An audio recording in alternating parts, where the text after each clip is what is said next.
Paltrocast. Gitty, I'm going to say good morning. It's almost noon, so good morning to you. And how's your day going so far? It's going, when I get my 4-year-old up, if I could get her up, dressed, brush her teeth, eat breakfast, and get to school on time, by 8 a.m. I've already won. Right. Well, do I call you Gitty? Do I call you Jeff? What do you like to be called? Yeah, whatever you like, but Giddy's fine. Okay, well, Gitty, it is a pleasure. I'm impressed by your credits. I'm impressed by the hustle because a lot of people who are the sideman for a major artist, they go, that's what I'm going to do forever. In your case, you're a multi-instrumentalist. Sometimes you've been the touring artist, music director or sidekick, producer, songwriter, etc. Where you're at now, was that the plan all along, or is it an accident that you became all those things? Yeah, to be honest with you, this was the destination all along in a lot of ways, and it's been a 20-year overnight success. And so, Right. yeah, there's just a lot of things that I was passionate about as far as music goes. Like I do have a passion for performing, for composition, production, and just an overall artistic vision. And you know, like the scattered brain that I am, I had to try a little bit of everything just to really take the road as far as I can. Like when I got into playing guitar and performing, I really wanted to be on the world's biggest stages, and I got to do that with some of my favorite artists, Lauryn Hill, Alicia Yeah. Keys. I got to play Grammys, Super Bowl, Nobel Peace Prize, etc. And when I did that, I looked for the next thing that would drive me, and that was becoming an artist and singing and writing my own songs. And I did that with my own band when I started the Step Kids. And after that, I wanted a different life, and I realized that my a big part of my strengths is to be able to help young and upcoming artists see their vision through. And so that's the phase I'm in right now. And then eventually, if it I'm always going to be making music, but if that if that passion for helping younger artists develop themselves keeps developing, then maybe I'll join the executive side and pursue that road that way. Well, you're already an executive producer on things, so I think you have joined the executive side. Yeah, semantically, yes. Yeah, so you are an original force of being in the music industry, but your path reminds you of some other people like Chris Griotti or that kind of a thing where you start off as just the flashy guitarist, and then people realize, oh, that guy is writing hits for other people. What was the first cut that you had for another artist? The very first cut I ever got, and I got a small publishing share on it. I'm not credited as a producer. I was just able to be a writer composer on it. Was J. Cole's Apparently. Not a bad first cut. And Yeah. one of the notable artists you've worked with is Jared. I can't talk today. Jelly Roll. What for reference? What do you call Jelly Roll when you're in a room with him? So to be honest, I actually haven't been in a room with Jelly Roll.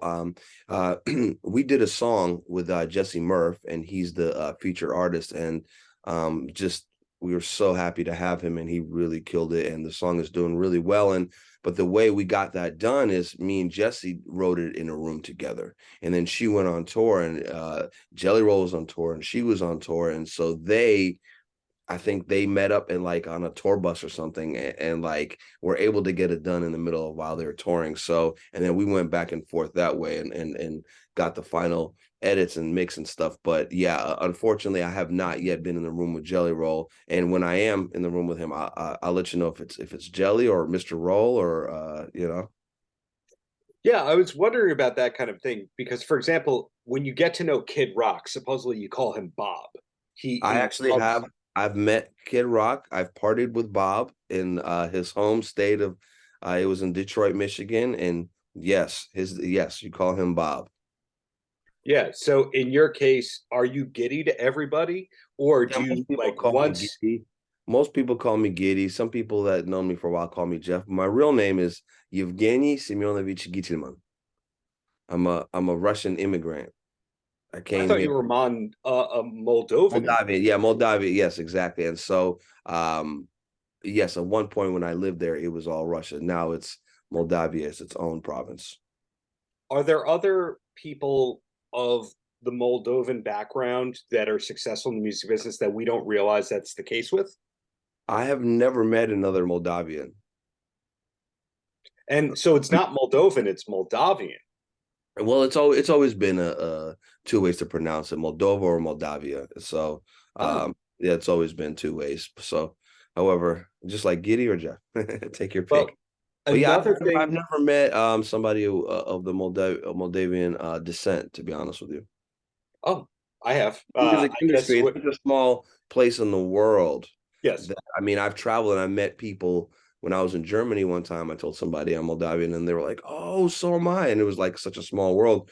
But as far as the music industry, I have not. I have yet to meet one. I'm sure they're out there. Hey, if you're out there and you're seeing this, come holler at me, man. Well, another thing that's notable about you is that you graduated from Berkeley. Most of the artists that I speak with who have the Berkeley ties didn't finish the school. First So, semester, I called my parents, and I was very fortunate enough to have gotten a scholarship. I was like a kid prodigy. I came up playing jazz, and so by the age of 14, I was already professional. I was already performing professionally and making money doing jazz concerts. And so by the time I was 18, I was able to get a scholarship to Berkeley, and so I went there first semester. Like it was probably at the end of the first semester, I called my parents, and it wasn't even an ask. I was like, "Listen, this is what's happening. I'm gonna go ahead and I'm gonna stop. I'm gonna drop out. I'm gonna move to New York, and I'm gonna just hustle as a musician in New York because that's really what I should be doing with my time and energy." And they were like, "Okay, listen, this is what's gonna happen. You're gonna shut the f up. You're gonna you're gonna finish this school. You got a scholarship, and then after you finish, you could do whatever the f you want to do. But you know, you're not dropping out, moving to New York. Got it?" I was like, "Oh, okay, that went a little different than I expected, but all right." And so I ended up finishing, and I ended up finishing early. And I'm really glad they encouraged me to do that because I think the friendships that I built are still, are still benefiting me. And I think some of the camaraderie and the connection and the teamwork that I've learned to exhibit, I think that really followed me throughout my career. And most importantly, I will say this: the commitment and following through with your commitment, that was the biggest lesson with me staying in Berkeley and graduating, because now as a producer, a lot of times things can get really difficult on a project. You're spending a lot of time with somebody, and things could get really challenging personally and artistically. And I think commitment to the project, I do consider that this art is actually bigger than all of us. So commitment to the art and commitment to these songs and the music, I think is the most important thing I could do in Berkeley. Staying in Berkeley and graduating definitely taught me that. who are some of your peers that we would know from Berkeley, that era of your life? Um, Ron Feimster, who's a great producer, was there at the time. Um, an executive who I work with a lot, Gerald Johnson. He was there at the time, and we've done some great work together. Trying to think of some more. One of the biggest horn sections in the world as far as musicians go, Regiment Horns. I've known Hmm. them. We actually did a 5-week camp when I was 15 at Berkeley, and I've known them since before college. I've known them, Kevin and Leon and Sean. They were there, and so many others. I'll probably think as soon as we get off think so of like 10 more. so it sounds like Berkeley is one part actually Oh, learning the I'm sorry, craft. Justin Trenter. I can't. Oh, Yeah, Justin Trenter, who's one of my favorite collaborators and just one of my favorite writers in the world in general. He went to Berkeley. when you mentioned Justin, does that mean that you were there at the same time as Aaron Lee Tashin? No, I don't know Aaron, and I think Justin was there slightly before me. We might have overlapped by 1 year or so. I actually didn't know Justin. It wasn't until we started working together Wow. Actually, a couple years after, my friend was telling me, yo, did you know Justin? I'm like, no. They're like, well, he's like opening up for Lady Gaga. This was like 10, 12, 13 years ago. And that's when I started hearing about him. But when we started working together, I was like, dude, you went to Berkeley. And so, we geeked out about that. Got it. Aaron was his guitar player in Semi Precious Weapons, and now he's There a you huge go. singer There you go. songwriter and all that. But back to you. So, what does the future look like for you? And I say that because I know about the upcoming J Lo album, etc. But are you writing 5 days a week, that kind of a thing? Yeah, it's a way of life for me. I love it. I don't see it as work, like, oh, I have to go write a song. I see it, this is what my purpose is here on this earth. And so I spend every moment that I'm inspired to fulfill that purpose. Even when I'm not inspired, I know that, you know, like, if you don't want, if you're working out and it's a leg day and you don't feel like doing leg, you still got to do it. And so I treat it like that. Like, I treat it like a discipline. I do write a lot. I'm very inspired right now. I think it's just a special time for me that I've been doing this for 20 years, Yeah. more than 20 years, but really on the big level for 20 years. And now finally having, getting awards, having songs chart, seeing with my own eyes, what a song could do for a young developing artist. It's one of the most fulfilling and yet addictive things in the world. And so, gonna be going to Nashville, working over there, and again, I think just continue to help artists realize their vision. I think is just something I'll be doing probably for the rest of my life. Awesome to hear. Well, three quick questions, and then I'll let you go. And the Love it. first one is: given your last given name, but it's spelled differently, any interactions with Joe Gittleman from the Mighty Mighty Bosstones? I've been getting this my whole life. I actually have yet. I know one of these days we're gonna run into each other in an award show or backstage. I actually have a friend who is playing.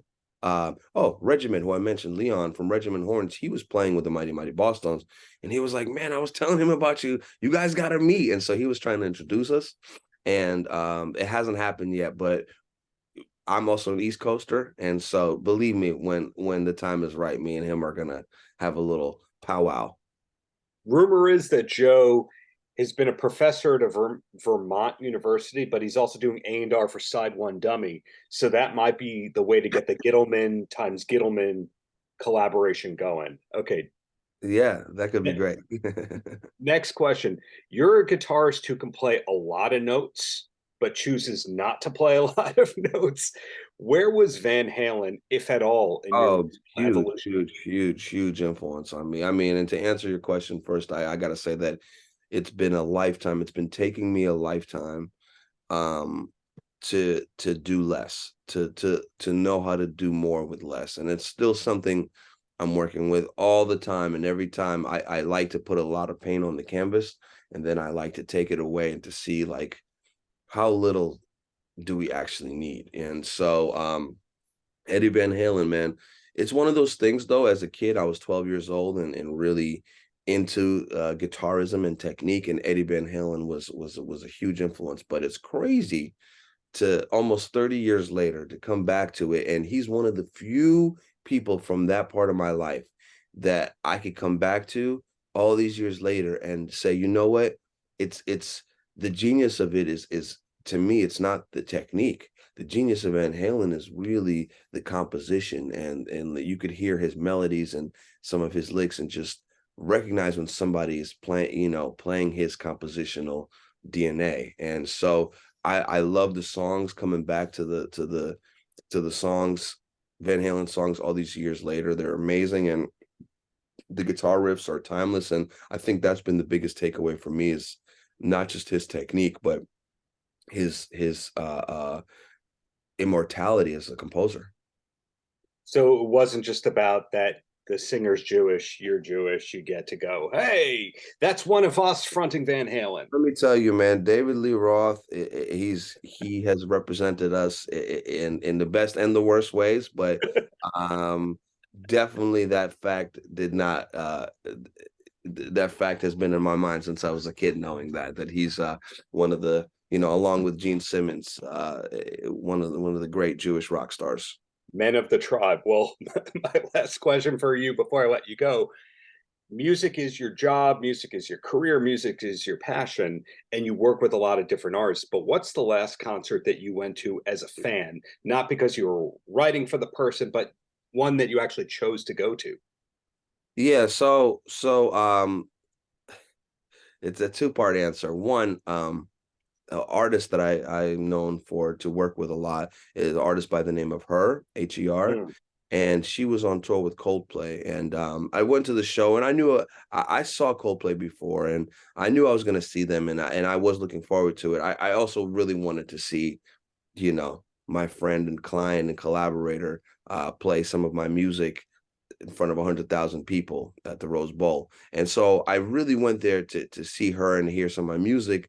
But of course, obviously, I stayed for the Coldplay show, and it was just it was amazing, man. It was amazing. I saw them 10 years, you know, over 10 years ago, and it was amazing. But seeing them now today with even the bigger catalog, you know, all these years later in front of 100,000 people, it was just a magical moment. And I'm glad you said the word fan, because I try to really still remain a fan, because, you know, in order to have all this output, artistic output, you have to keep having input. And so seeing them and seeing the universal songs and the universal word, the universal effect of their compositions and how it affects hundreds of thousands of people and millions of people, really. But that was just it was a really great moment for me. This was only a couple weeks ago. So You just said a magical thing right there without realizing it about how the to have that output, you have to have some of the input as well.